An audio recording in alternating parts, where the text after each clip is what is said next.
paper of the session is from Leo Konstantelos, Clare Paterson and Emma Yan, joining us on home turf, or from the University of Glasgow.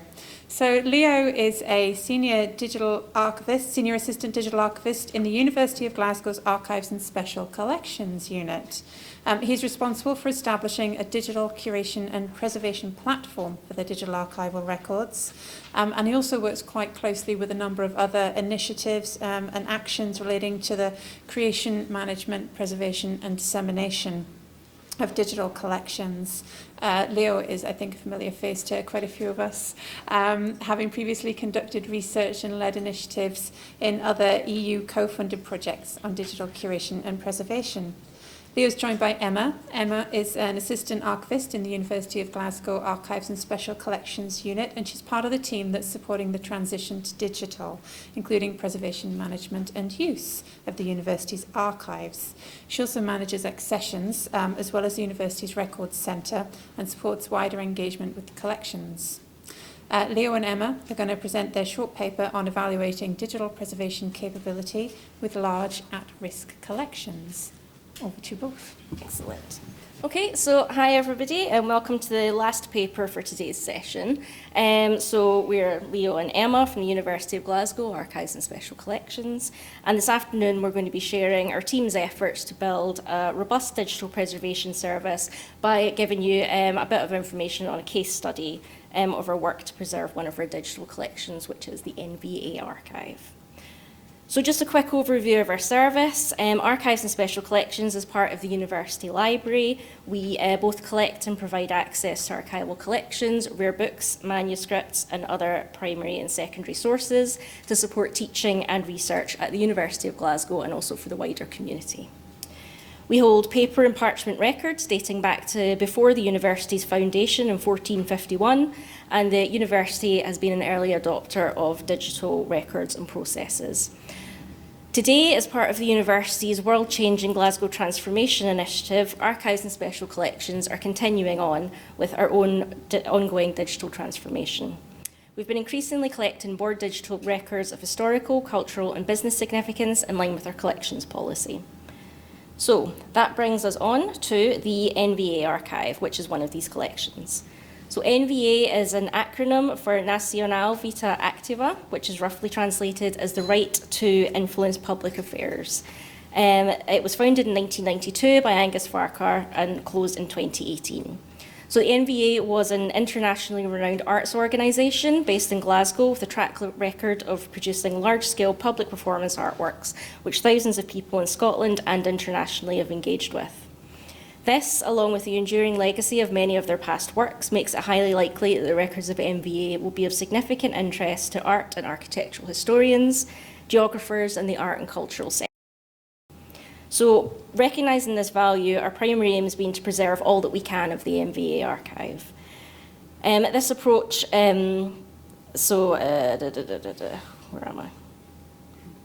This approach will provide the opportunity for a community of voices to inform decision-making around appraisal, description and access. It has, however, also challenged our digital preservation capacity across staffing, resource and technology. When we were offered the NVA's records, it was a hybrid collection of paper and born digital. In the first instance, we approached the Scotland's Business Archive Surveying Officer, Chris Castles, for assistance. We secured temporary storage and Chris did a record survey for the records, and the collection was deemed at risk due to the NVA's imminent closure. In 2018, the physical records, along with the hard drive, the digital records, were transferred to one of our partners, the Ballast Trust, where they were surveyed by Chris. The digital records amount to approximately 800 gigabytes, of which 300 gigs are images.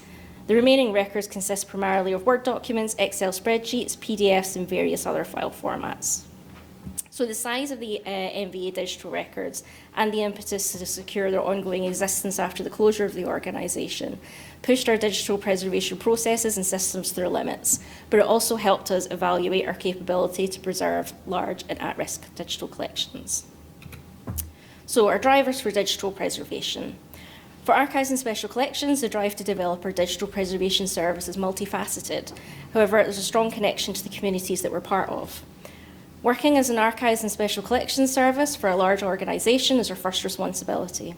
We support the university community, both as an organisation and a community of higher education institution researchers.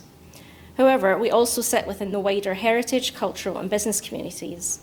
As a collecting institution, it's critical that we engage creatively and practically with the digital to ensure that we can continue to document, preserve and provide access to Scotland's economic, cultural and creative heritage. Within the Business Archive community, Archives and Special Collections has worked for many years in partnership with the Business Archive Surveying Officer and the Ballas Trust to facilitate the survey, rescue and preservation of business archives.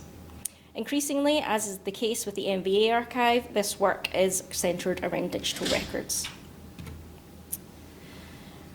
To enable long-term preservation and continuing access to digital records, University of Glasgow has been investing in digital preservation via the Digital Preservation Working Group, which is a cross-university collaboration responsible for setting, maintaining and monitoring compliance with the university's digital preservation policy, and we're currently working on a digital preservation strategy. In Archives and Special Collections specifically, essentially in the work that we're doing, we want to capture our decision making and show that it's been well considered and overall supports our main aim of long-term preservation and accessibility for our digital collections. So now I'm going to pass you over to Leo, who will take you through and reflect on our work to preserve the NVA Archive and the impact that the collections had upon various aspects of our capacity to support the preservation of born digital business records. Thanks, Emma. Sure. Yeah, I felt corner over there. Thank you. It's great that we're all awake, but I'll keep it as short as possible, and I'll move to the juicy bits because I think that what we all want to hear is what happened, what the results were, and what we learned. So I'll tell you a little bit about how we got there. So, as Emma said, the NVA, because of its nature, because it's a voluminous, predominantly audiovisual archive. There are about 40,000 images and some very large audiovisual files, some of which reach up to 2-3 gigabytes per file. So it presented a very good case for us to evaluate our digital preservation platform, which at the time was cloud hosted, and the motivation, I guess, to present this work was around this discussion now in the community between, do you have a locally hosted preservation platform or a cloud hosted one? And we thought that it would be a good idea to tell you a little bit about how we went about it and what happened. So we, in the first place, used our digital archiving workflow. We developed this in stages. This is what you see here is the latest. It's available on COW, on community-owned workflows, on Copter. It was a great opportunity for us to do three things, essentially. One was to see what's in the NVA archive, which was a priority. The second was to evaluate the capacity and the capability of our cloud-hosted digital preservation platform, which was Archivematica. And the third was to use the workflow as a pathway for testing and evaluating capacity and capability, which is really why we built it in the first place. So we identified 20 test cases across 6 areas of preservation processing. As you can see here, the latter 5 relate to Archivematica, as in the platform, but they also tap onto digital preservation processes as we know them more broadly. We based it on a kind of risk assessment methodology. So we classified the issues identified as low, medium, or high risk. And this was in turn based on an assessment of the impact and likelihood of a threat agent somehow impacting on digital preservation processes based on these 3 threats: loss of functionality, loss of integrity, and loss of availability. So I'm sorry if I'm moving too quickly. You can ask any questions you want afterwards because I'm quite keen to get to the results.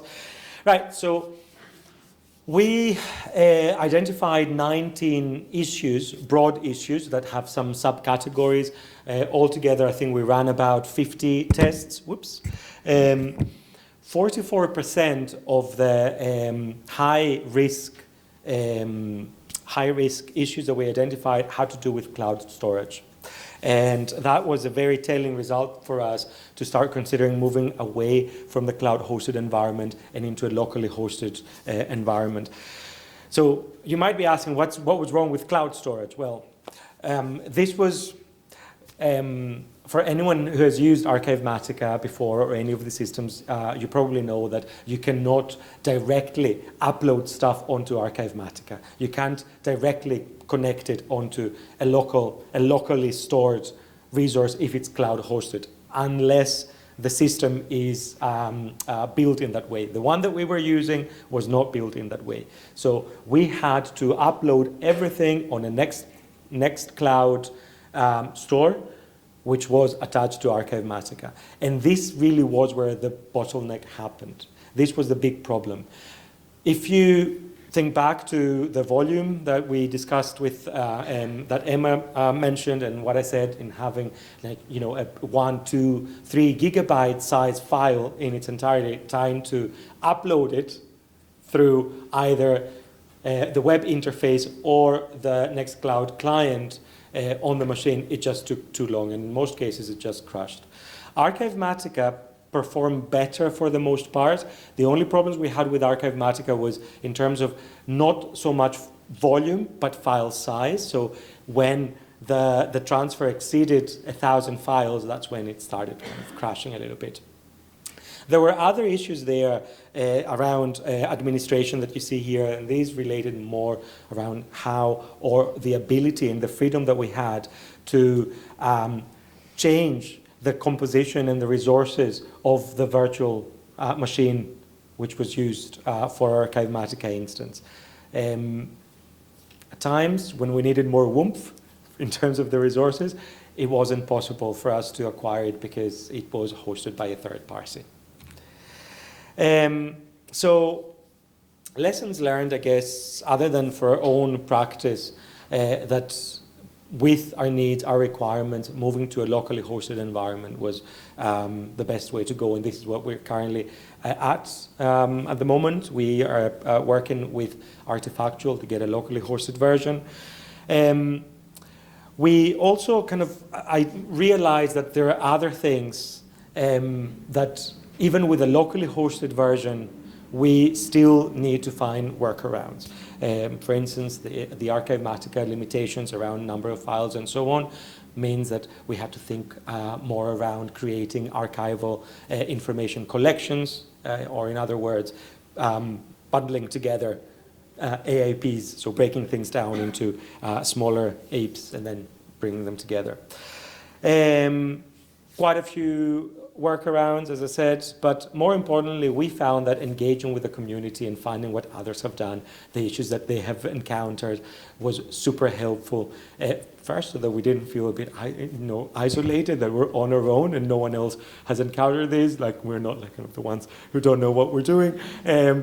But also because there were other solutions and workarounds that we found through the community. And I think that's us. Thank you very much.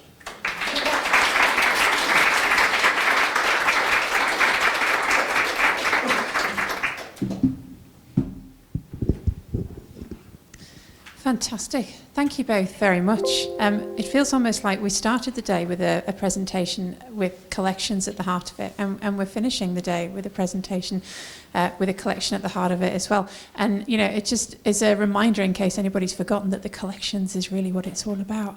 It's at the heart of what we do in digital preservation. I love to hear a good presentation about a collection. But also, repository assessment. Fantastic. Our repositories are really only going to get bigger, aren't they? That's what we can take home from this one. And it is a reminder to stay on our toes. Just because we have installed and implemented and configured a repository doesn't mean that that repository is going to continue to meet our needs as more and different collections come into our holdings. Thank you so much to tease apart here.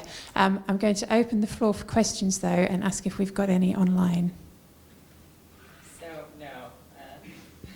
That have been coming through Twitter. So. Okay, see, Melinda. Thank you so much for that. I just wondered, because one of the things that's been coming up today quite a bit is advocacy and getting our case heard. And I wondered whether you got any pushback when your risk assessment said, this cloud thing, it's not working out for us so well. And how did you handle it? Because I'm guessing you did. I think we were quite lucky in that respect because pushback. There's always a bit of pushback because institutions commonly want to wash their hands off the responsibility to manage archival storage and preservation platforms, but we were quite lucky. We have a really good team, and again, speaking of community, we have very good relationships with our server teams, with parts of IT.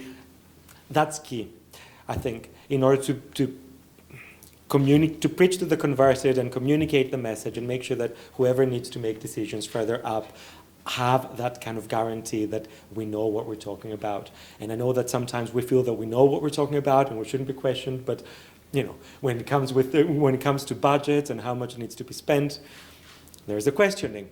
So I think that's really key, and we were just lucky, I guess, as well, that you know the teams were there and they were willing to understand. We have a digital preservation working group that's been established way before my time, and I think that was really helpful to bring all these different groups together and build some understanding.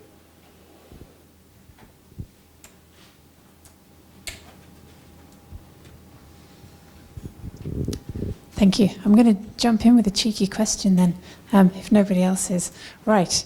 So I'm really interested in risks and threats and impacts and outcomes. And Leo, you talked about 3 negative outcomes. I think it was loss of functionality, loss of integrity, and loss of availability. And I'm just curious about the process that you went through that led you to kind of select those 3 as things to focus on. That's a very good question. So most of this, the risk assessment is based on Drumbora. So it's based on that format and threat agents that are predominant in that kind of risk assessment. And I think that's a great way of reusing stuff, which sometimes we forget.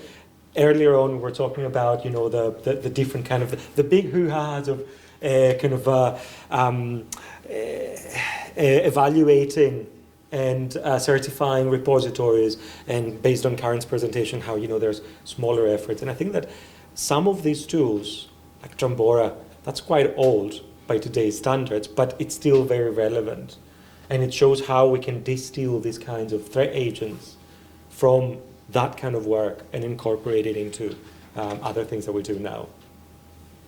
Excellent. Yeah, good to hear about reuse again in this context. Okay, thank you very much. Oh, apologies.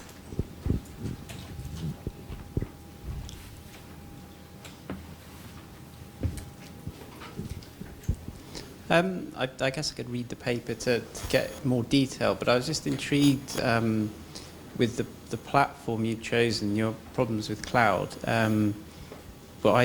We in Oxford, we've got the LibNova platform, which uses AWS, and we're renting about 20 terabytes. And one of the things I like about the platform is you can go directly to AWS with S3 tools. So any of the sort of difficulties you have with the platform itself, you can kind of circumvent them. And generally speaking, these global cloud platforms like AWS, they tend to be sort of scalable enough that if you're sending it a few terabytes, it's not going to sort of struggle. Obviously, there's a separate question about the platform that runs on top of that cloud. So I just wondered did you sort of delve into or sort of troubleshoot the issues we were having, or? Yeah, I think that the problems that we're experiencing were not just with the cloud platform itself. I would say that the one we were using was probably not the most advanced, but still it was a combination between the cloud environment and the tools, the platform, the Archivematica platform that we're using, and the kinds of requirements that we had, our own infrastructure, any limitations on our own networks, and how we want to use them, how we want to share material. So the thing that I have when people talk about cloud storage, cloud performance, and so on, is that there tends to be quite an isolated discussion. So there's like, cloud storage is great, we can build on it, virtualization, that's all fine. It is. but there are other issues to consider, and sometimes within certain environments, certain operational environments, the combination of different things might not work just as well. The other thing about it is that, and that's something I'm quite keen on, is to build some expertise locally. Quite a lot of what we do as archivists is around control. It's about being the gatekeepers of information. And sometimes, for certain use cases, having something hosted on the cloud is just not good enough for our patrons. So that's a whole different conversation. We're now working with e-only thesis submission, and that's a very good use case where our patrons, so the university, is not happy with us storing stuff on the cloud if we don't have some very clear understanding of where it is stored geographically. So it's a very big arena. We just kind of gave you a bit of a snapshot, and we're happy to talk about it more. Okay, thank you. Yes, sorry. I was just going to say, we've got a minute left, so Let's wrap up. I've been very, very strict about timekeeping today. So yes, we are pretty much out of time. Great session. Thank you all very much for coming along, and a huge thank you to our speakers and to our volunteers for this afternoon's session. The next session, I believe, is the all-important reception, where we get to mix and mingle and catch up with each other again. Before we go, though, please join me in one last round of applause for everybody's hard work today.